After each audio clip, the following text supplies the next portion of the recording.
के ग्रह केतु 10 नवंबर 2024 को अपना नक्षत्र परिवर्तन करने जा रहे हैं। तो केतु के नक्षत्र परिवर्तन का प्रभाव मीन राशि वालों पर किस प्रकार से पड़ने वाला है, आज के इस वीडियो में हम विस्तार से चर्चा करेंगे। केतु ग्रह जब अपना नक्षत्र परिवर्तन करेंगे और आप शनि की 7.5 के प्राथमिक चरण में चल रहे हैं और उसके बाद जैसे ही आपका द्वितीय चरण शुरू होगा तो आपके जीवन में किस प्रकार की परिस्थितियों का निर्माण होगा, विस्तार से इस वीडियो में हम जानेंगे। तो चलिए वीडियो की शुरुआत करते हैं। उससे पहले यदि आपने चैनल को सब्सक्राइब नहीं किया है तो चैनल को सब्सक्राइब कर लीजिएगा और वीडियो को लाइक जरूर कर दीजिएगा यदि पसंद आती है तो। चलिए बात करते हैं सबसे पहले मीन राशि वालों कि केतु ग्रह का जो यह नक्षत्र परिवर्तन है यह कब से लेकर कब तक के लिए हो रहा है। तो केतु मोक्ष के ग्रह हैं। केतु 10 नवंबर 2024 को उत्तरा फाल्गुनी नक्षत्र में गोचर करेंगे और 20 जुलाई 2025 तक इसी नक्षत्र में गोचर करेंगे। तो केतु जब नक्षत्र परिवर्तन कर रहे हैं वो भी सूर्य के नक्षत्र में जा रहे हैं तो यह नक्षत्र परिवर्तन और भी महत्वपूर्ण हो जाता है, क्योंकि हमारे ज्योतिष शास्त्र में केतु ग्रह बहुत ही रहस्यमयी ग्रह माना जाता है। केतु के पास में सिर नहीं है, आंखें नहीं है, इसलिए इस ग्रह में सोच विचार की क्षमता नहीं होती, क्योंकि जब सिर ही नहीं है तो बुद्धि कहाँ से होगी। ठीक है, तो ये स्थिति केतु के साथ में नहीं होती, इसीलिए केतु को भावनात्मक ग्रह भी कहा जाता है। केतु को धर्म, अध्यात्म, रहस्य, मोक्ष, मुक्ति, वैराग्य, कल्पना, विक्षोभ, ध्वज, पताका, रहस्यमय रोग, इन सभी चीज़ों का कारकत्व प्राप्त है। केतु सदैव वक्री गति करते हैं। मीन राशि वालों, आपकी जो राशि के स्वामी बनते हैं वो देवगुरु बृहस्पति बनते हैं और आप भी बहुत ज़्यादा आध्यात्मिक, इमोशनल, सेंसिटिव, इसके साथ ही कल्पनाओं में जीने वाले लोग होते हैं।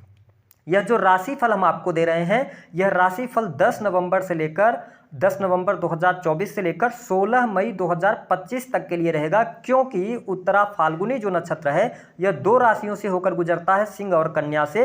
तो जब तक कन्या राशि में केतु का गोचर हो रहा है वहां तक के लिए यह राशिफल अप्लीकेबल है, यानी कि 16 मई तक। अब देखें कि केतु का जो गोचर हो रहा है मीन राशि वालों वह आपकी राशि से सप्तम स्थान से हो रहा है और केतु सप्तम स्थान से गोचर कर रहे हैं सूर्य के नक्षत्र में। सूर्य आपके 6ठे स्थान के स्वामी बनते हैं। यह जो समय रहेगा यह आपके जीवन में थोड़ी बहुत उलझने अवश्य लेकर आने वाला है, लेकिन कुछ क्षेत्रों में अप्रत्याशित सफलता आपको प्राप्त होगी। विशेष तौर पर सप्तम स्थान जो होता है यह आपके बिजनेस का होता है। तो जो जितने भी मीन लग्न अथवा मीन राशि के जातक जातिका बिजनेस कर रहे हैं उनके लिए यहाँ पर लाभकारी समय रहेगा। विशेष तौर पर 10 नवंबर से लेकर अप्रैल 2025 तक आपके बिजनेस में ग्रोथ होगी। नए कार्य व्यवसाय की आप शुरुआत करेंगे, उन कार्यों में आपको सफलता अवश्य प्राप्त होगी। लेकिन आपके लिए सजेशन यह है कि आपको 2024 के अंदर नए कार्य व्यवसाय की शुरुआत नहीं करनी है। आप 2025 का चुनाव करेंगे तो आपके लिए ज़्यादा बेहतर रहने वाला है। कार्य क्षेत्र में आपको विस्तार अवश्य देखने को मिलेगा।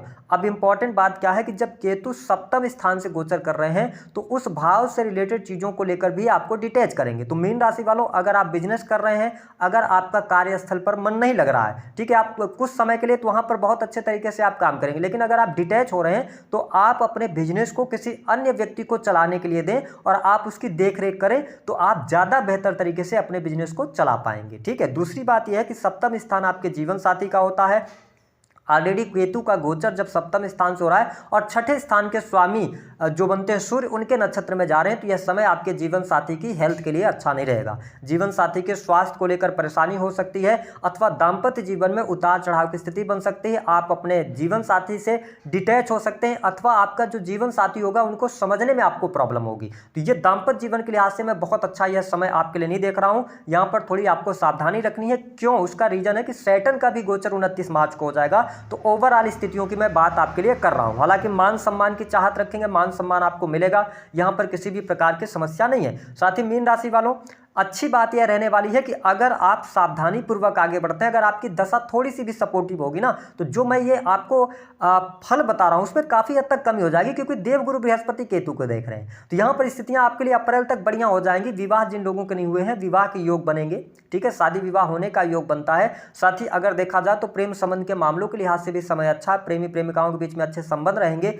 एक से अधिक प्रेम संबंध आपके बन सकते हैं। मैंने कहा था कुछ क्षेत्रों में आपको लाभ मिलेगा। वहां पर देखिए केतु की जो दृष्टि है, तीसरी दृष्टि वह पंचम दृष्टि वह आपके 11th हाउस पर पड़ रही है। अब आप लोगों का सवाल ये भी हो सकता है, केतु के पास जब सिर नहीं है, आंख नहीं है, तो दृष्टि कैसे हो सकती है? इस पर हम विस्तार से नई वीडियो बनाकर आप लोगों को जो ये क्यूरियोसिटी है इसको हम समाप्त करेंगे। लेकिन अभी वीडियो में यह समझ लें 11th हाउस को जब पंचम स्थान से केतु देख रहे हैं और साथ ही देवगुरु बृहस्पति भी देख रहे हैं, निसंदेह आपकी इच्छा पूर्ति का यह समय होगा।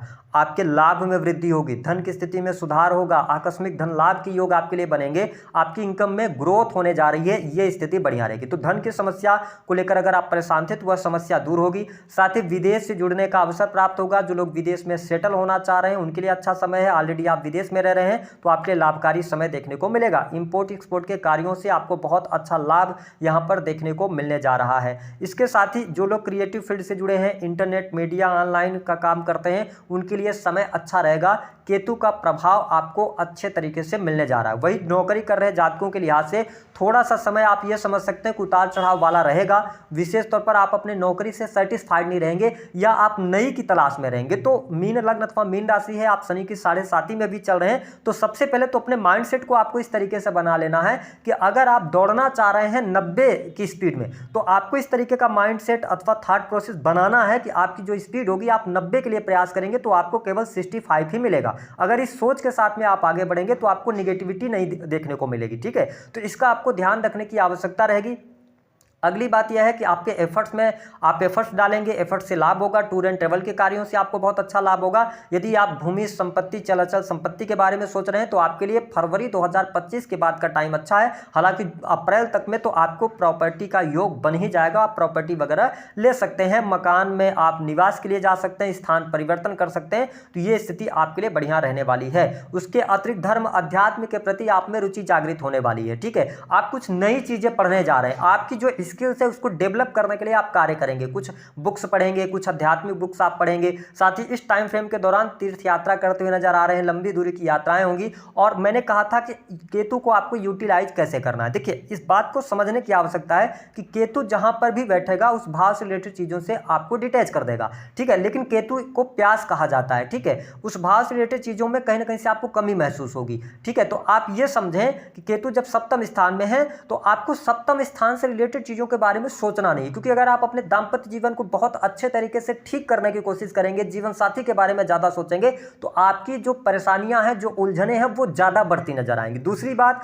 कि अगर आपका विवाह नहीं हो रहा है तो आप बहुत ज्यादा परेशान चल रहे हैं कि आपका विवाह नहीं हो रहा है, तो अगर आप विवाह के बारे में लगातार सोच रहे हैं तो फिर केतु उसको डिले करेगा। केतु का एक रूल है कि जिस भाव में बैठा उस भाव से रिलेटेड चीजों के बारे में आप ना सोचें। ठीक है, तो विवाह भी हो जाएगा, लेकिन अगर आप बहुत ज्यादा उस पर ध्यान देंगे तो आप अपनी हेल्थ को खराब करेंगे। तीसरी स्थिति यह रहने वाली है कि आपका अगर बिजनेस है तो बिजनेस में बहुत ज्यादा अपनी, हम ये कह सकते हैं कि बहुत ज्यादा सोच को नहीं लगाना कि बिजनेस को कैसे बढ़ाना है, बहुत ज्यादा उसको लेकर परेशान मत होइए, चीजें धीरे धीरे करके आसानी से होती रहेंगी। इसके अतिरिक्त अगर देखा जाए तो बाकी चीजें आपके लिए बढ़िया हैं। नौकरी में परिवर्तन मत कीजिएगा, नौकरी में परिवर्तन के लिए आपके लिए 2025 का वर्ष बहुत अच्छा आ रहा है, 2024 में रुकिएगा। बाकी चीजें धन के लिहाज से भी अच्छी रहेंगी, संतान की स्थिति भी ठीक ही ठाक दिखाई दे रही है। इसके अतिरिक्त सुख संपदा आपकी बढ़ने जा रही है। हाँ, थोड़ा हेल्थ का इशू रहेगा आपके साथ में, मूड स्विंग की प्रॉब्लम रहेगी, इस बात को नोट करें। आप थोड़ा सा गुस्से में जवाब दे सकते हैं, तो इन चीजों पर थोड़ा सा ध्यान देने की आवश्यकता रहेगी। उपाय क्या करना है मीन लग्न और मीन राशि वालों को? सबसे अच्छी बात यह रहेगी कि इस समय अवधि के दौरान आपको रोगों से बचना है तो भगवान शिव की आराधना कीजिए, तो आपकी इच्छाएं भी पूर्ण होंगी।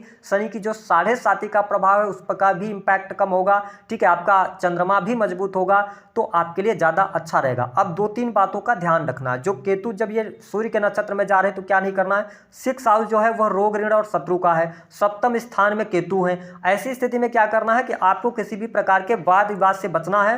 पुराने जो शत्रु हैं अचानक से आपके सामने आएंगे, वो आपको परेशान करने की कोशिश करेंगे। हालांकि अंततः आपको लाभ मिलेगा, लेकिन थोड़ा सा कोर्ट कचहरी के मामलों से बचिएगा, किसी की जिम्मेदारी नहीं लीजिएगा। दूसरी बात यह है कि जो आप पैसा कमा रहे हैं उस पैसे का मैनेजमेंट सही तरीके से कीजिएगा। किसी भी व्यक्ति को पैसा उधार मत दीजिएगा, क्योंकि पैसा आप उधार इस टाइम फ्रेम के दौरान देंगे तो वह पैसा आपका फंस जाएगा, पैसा वापस नहीं आएगा। तीसरी बात कि केतु को हमने कहा था रहस्यमयी रोग का कारक कहा जाता है, तो ऐसी स्थिति में अगर पहले से आपको कोई गुप्त रोग रहा है तो अगर वो उभरता है इस टाइम फ्रेम के दौरान तो बिल्कुल भी उसको आपको इग्नोर नहीं करना है, अन्यथा आगे चल के दिक्कत होगी। क्योंकि जब केतु रोग देता है ना तो फिर इसका इलाज करवाना संभव नहीं होता है जब केतु से रिलेटेड रोग आता है, क्योंकि जब आप अपना चेकअप वगैरह कराएंगे तो उसमें जो रिपोर्ट्स आती हैं वो नॉर्मल आती हैं। तो ये ध्यान आपको थोड़ा सा रखना है। उपाय की